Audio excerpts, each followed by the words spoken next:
Oedema లాగా form అయింది అంటే అక్కడ ఎలాంటి సెల్స్ అనేటివి గ్రోత్ అవుతున్నాయి. అండ్ ఎఫ్ఎన్ఎస్సి ఫ్లూయిడ్ గురించి తెలుసుకున్నాం. FNAC fine needle aspiration cytology. ఈరోజు వీడియోలో మనం పాథాలజీ గురించి తెలుసుకుందాం.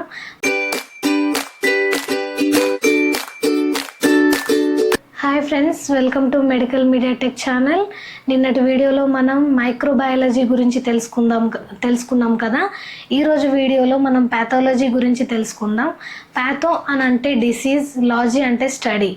ఒక డిసీజ్ గురించి చదివే శాస్త్రాన్ని, స్టడీ చేసేదాన్ని మనం పాథాలజీ అంటాం. ఇది ఒక సబ్జెక్ట్.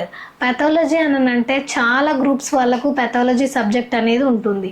ఈవెన్ చూసుకుంటే మనం నర్సింగ్ వాళ్ళకు కానీ, బీఎస్సీ ఎంఎల్టీలో అండ్ ఫిజియోథెరపీలో, డెంటల్ స్టూడెంట్స్కి కానీ, ఎంబీబీఎస్లో, ఎండీలో చాలా గ్రూప్స్లో కూడా పాథాలజీ సబ్జెక్ట్, ఇంకా వివిధ రకాలైన గ్రూప్స్లో కూడా పాథాలజీ అనే సబ్జెక్ట్ అనేది ఉంటుంది. మన మెడికల్ ల్యాబొరేటరీ టెక్నాలజీలో కూడా పాథాలజీ సబ్జెక్ట్ అనేది ఉంటుంది. ఎంబీబీఎస్ ఎండి వాళ్ళకైతే డీప్ డిసీజెస్ గురించి, వాటి సర్జరీస్ గురించి వాళ్ళు చేస్తారు కాబట్టి వాళ్ళకు చాలా డీప్ పాథాలజీ అనేది ఉంటుంది. మనకు బేసిక్ ఇన్ఫర్మేషన్ గురించి మాత్రమే పాథాలజీ సబ్జెక్ట్లో ఉంటాయి. సో మనకి పాథాలజీలో ఏమేమి ఉంటుంది ఫస్ట్ తెలుసుకుందాం. పాథాలజీలో బ్రాంచెస్ ఉంటాయి. ఒకటి వచ్చేసి clinical pathology and haematology, molecular pathology and histopathology, cytopathology, forensic pathology.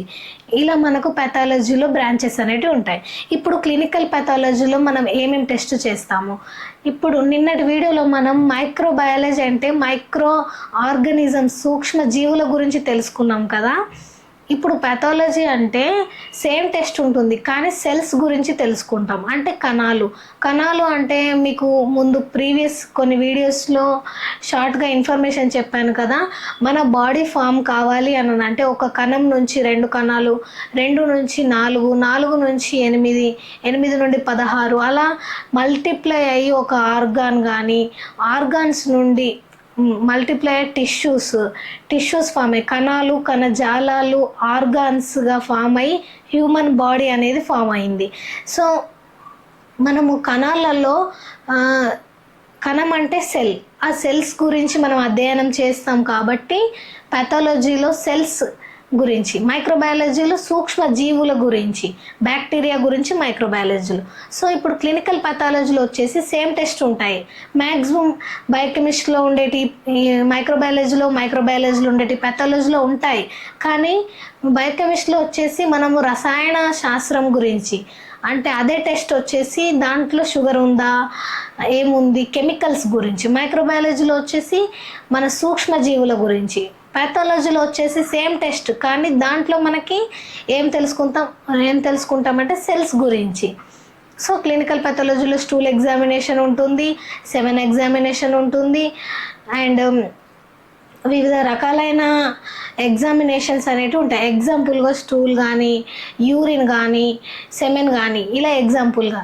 And haematology అంటే బ్లడ్ సెల్స్లో మనం చెప్పుకున్నాం కదా, neutrophils, eosinophils, basophils, lymphocytes, platelets, buffy coat, ఇంకా వివిధ రకాలైన సెల్స్ అనేవి ఉంటాయి.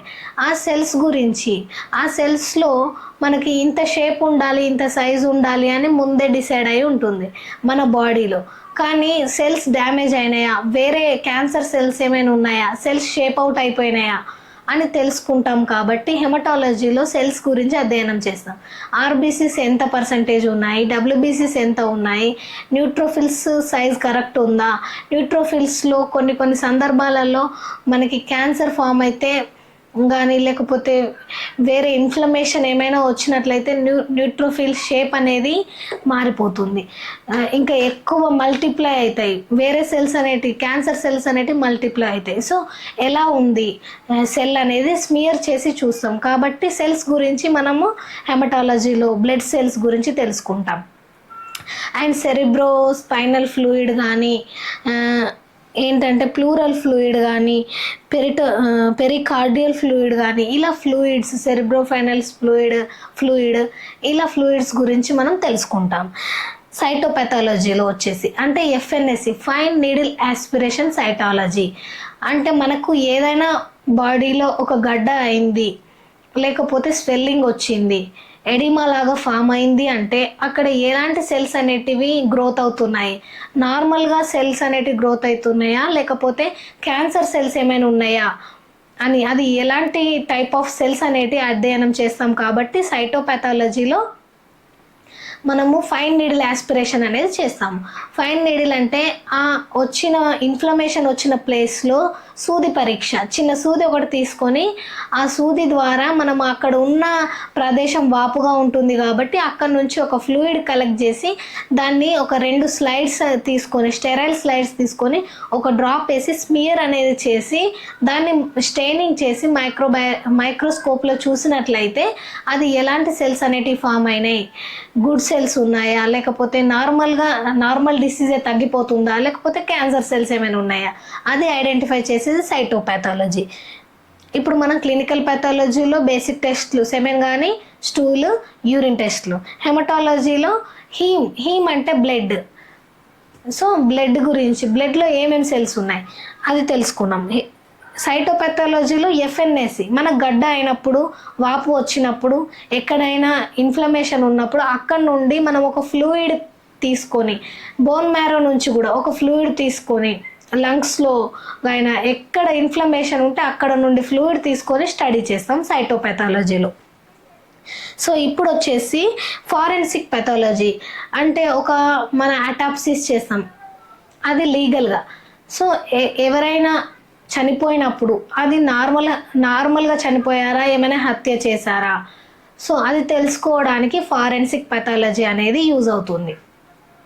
మాలిక్యులర్ పాథాలజీలో ఏంటి అంటే డిఎన్ఏ, ఆర్ఎన్ఏ స్టడీస్ గురించి చేస్తాం.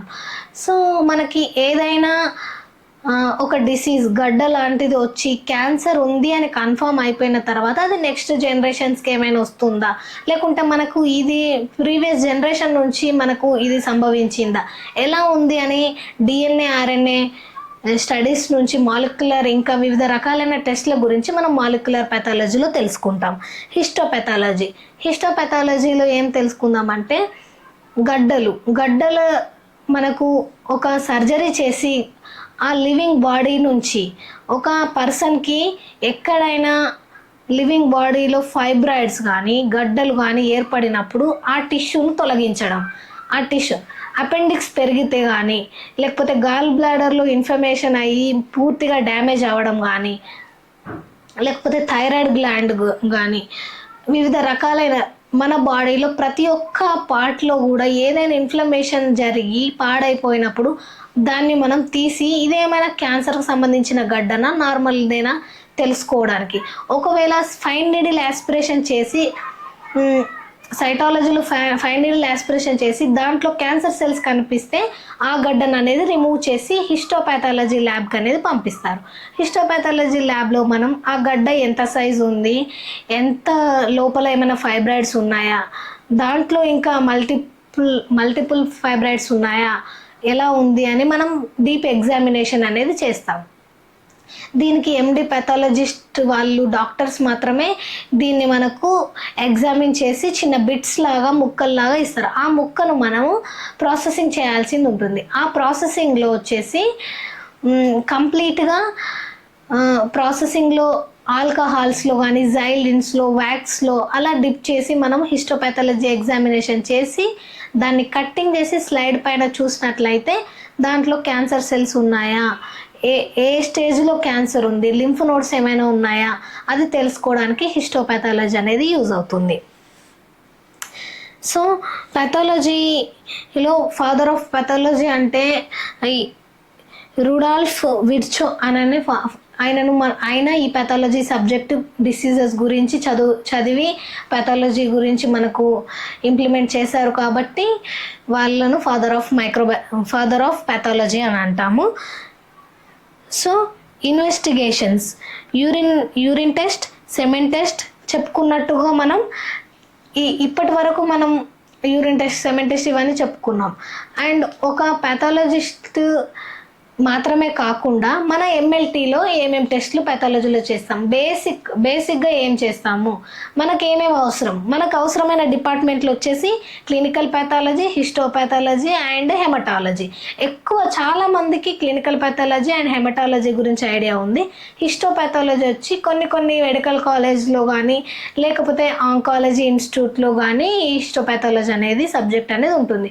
కానీ ఇది మనకు మెడికల్ ల్యాబొరేటరీ టెక్నీషియన్గా ఈ 3 అనేది మనకు చాలా important: clinical pathology, hematology and histopathology. దీంట్లో మనం ఏమేమి టెస్టులు చేస్తామనేది చూద్దాం. So urine test, semen test, CBP, HB, blood grouping, ESR, biopsies అంటే ఆల్ ఆర్గాన్స్ నుంచి మనం చిన్న ముక్క పరీక్ష అంటారు కదా, సో అలా హిస్టోపాథాలజీ అంటే ముక్క పరీక్ష చేయడం. అండ్ ఎఫ్ఎన్ఎస్సి ఫ్లూయిడ్ గురించి తెలుసుకున్నాం. FNAC fine needle aspiration cytology. And peripheral smear చేసి మనం అధ్యయనం చేస్తాం దాన్ని. And CSF and pregnancy test, RBC count, WBC count, platelets count. దీంట్లో ఏ కౌంట్ కానీ నార్మల్ వాల్యూ కంటే చాలా ఎక్కువ రెట్లు ఎక్కువగా ఉంది అంటే ఇన్ఫ్లమేషన్ ఉన్నట్టు, వేరే సెల్స్ ఏమైనా ఉన్నాయా ఐడెంటిఫై చేయడానికి ఇది మనం యూజ్ అవుతుంది. సో ఇది పాథాలజీ గురించి మనకు బేసిక్ ఇన్ఫర్మేషన్. ఈ టెస్ట్లు అన్నిటి గురించి మనం one by one deep examination చేద్దాము. నెక్స్ట్ వీడియోలో వన్ బై వన్ మనం రోజుకొక టెస్ట్ చేసినా కూడా ఆ టెస్ట్ గురించి చెప్పుకోవడానికి మనకు టైం అయిపోతుంది. కాబట్టి మనం డైలీ ఒకరోజు సిబిపి గురించి, ఒకరోజు బ్లడ్ గ్రూపింగ్ గురించి, ఒకరోజు సెమెన్ అనాలిసిస్ గురించి, అలా పాథాలజీలో కూడా ఏమేమి టెస్టులు చేస్తామో అలా డీప్గా మీకు ప్రొసీజర్ ఎలా చేయాలి, దాని నార్మల్ వాల్యూస్ ఏంటి, పూర్తి డీటెయిల్స్ అనేటివి నెక్స్ట్ వీడియో నుంచి ఇవ్వడం జరుగుతుంది. Thank you for watching medical media tech channel.